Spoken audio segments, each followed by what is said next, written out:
Hello everyone, I'm here today to show you how I seam up the Harlequin headband. You'll start by putting the diamonds facing inside the headband. Then you'll take each of the two ends and fold them in half. What you're going to want to do is sandwich those in between each other so that they create two V's intersecting.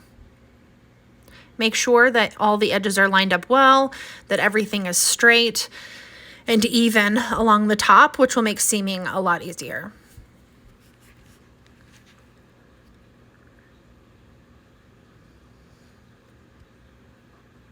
So you'll see I'm just spending some time making sure that all of the ends are lined up well. See?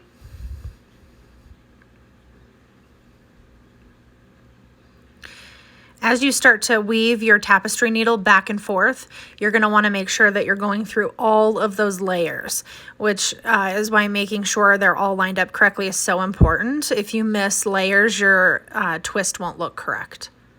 So I really take my time and make sure that I'm putting my tapestry needle through each section just under the cast-on stitch and pulling through to make sure I'm not missing any of those layers in the middle.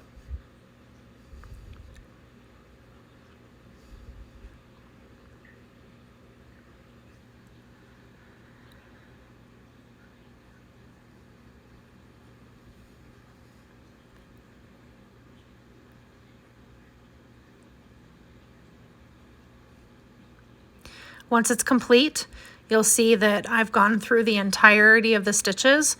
I'm going to stick one more on the end just to show you what it looks like.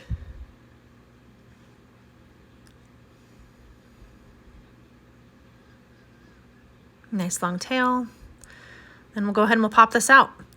Go ahead and twist it right side out so the diamonds are facing outward. And that's what gives you that lovely twist in the headband and makes it one piece. Thanks for stopping by.